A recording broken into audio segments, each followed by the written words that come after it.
हे आहे डेट्रॉईट शहर, मुख्य मध्यवर्ती केंद्र, डाऊनटाऊन डेट्रॉईट असं आपण त्याला म्हणूया. म्हणजे डेट्रॉईट शहराचं एकदम मधला भाग आणि तिथल्या काही छान छान सुंदर अशा इमारती आणि इथलं विकासाची नक्की काय मापदंड असू शकतात ते खास तुमच्यासाठी काही निवडक फुटेजेस.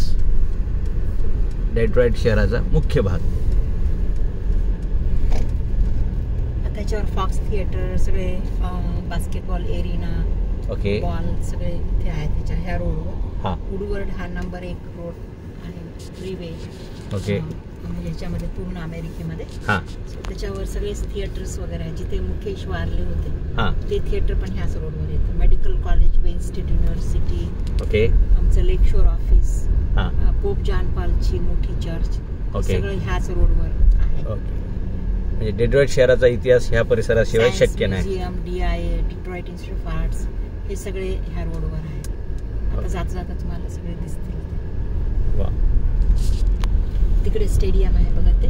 हां, स्टेडियम. ओके. तिथे 100,000 लोक, 1 लाखाच्या वर लोक बसू शकतात. वाव, 1 लाख लोकांचं स्टेडियम.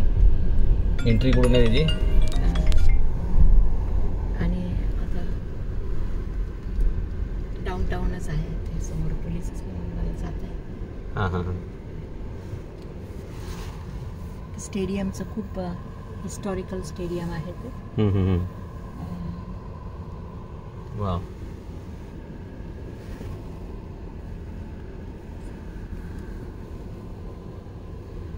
डेट्रॉईट शहराचा मध्यवर्ती भाग.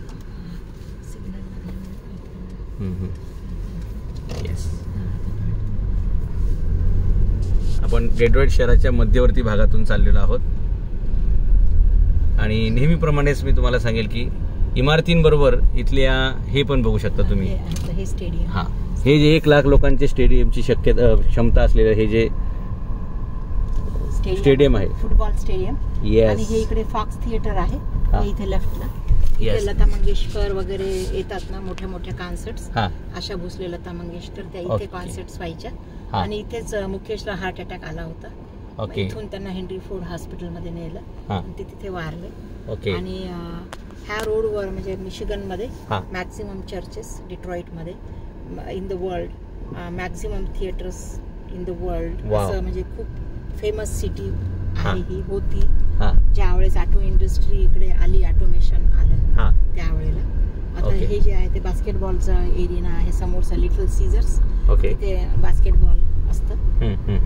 असे बरेच सगळे एरिनाज. जो लुईस एरिना आहे की ज्याच्यामध्ये तुम्हाला स्की म्हणजे समोर ते बर्फावरती ते खेळायचा तो खेळ असतो, काठी घेऊन. हां, बर्फातली हॉकी.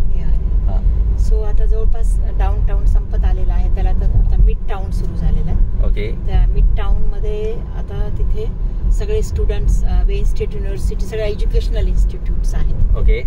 आणि त्या आम्ही जेव्हा आलो त्यावेळेला खूप असं भीती वाटायची लोकांना. सगळे आफ्रिकन अमेरिकन लोक आहेत का, काय होत असेल वगैरे.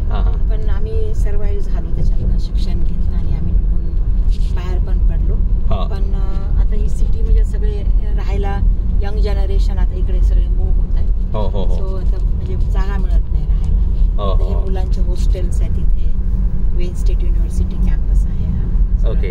आणि नंतर मेडिकल कॉलेज आहे. आता त्या रोडवर पूर्ण मेडिकल कॉलेजेस आहेत वेगळे वेगळे, म्हणजे कॅन्सर स्पेशलिस्ट वगैरे वगैरे ते सगळं आहे. ओके. आणि म्हणजे अनदर 2-3 माईल पर्यंत तुम्हाला ते दिसेल. आता हे ह्याला वुडवर्ड, अमेरिकेतला पहिला रोड आहे. Woodward road number 1. वाव, अमेरिकेतला पहिला road Woodward road number 1. Yes. Yes. आणि तिकडे आता बघा ह्या बाजूला हे माझ्या मुलीचं अपार्टमेंट आहे. हां, ओके. हे इकडून हे तिसरी बाल्कनी आहे ना. हां, दुसरी बाल्कनी समजा. ओके. ओके. माझ्या मुलीची आहे, तिचं अपार्टमेंट आहे 3ऱ्या मजल्यावर. ओके.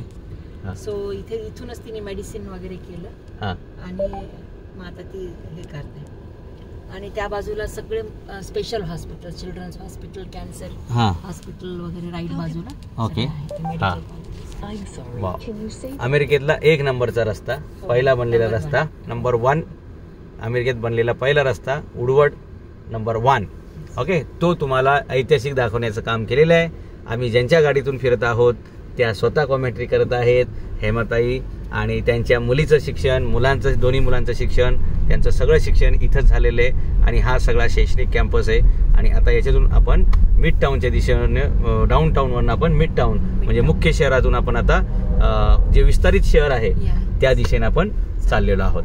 यस, थँक्यू हेमाताई ही सगळी माहिती दिल्याबद्दल आणि डेट्रॉईट शहर आम्हाला फिरवून प्रेक्षकांना आमच्या दाखवल्यामुळे आणि महाराष्ट्रातील ज्या मुलांना, भारतातील मुलांना जी प्रेरणा घ्यायची आहे त्याच्यासाठी तुम्ही वेळ काढल्याबद्दल थँक्यू.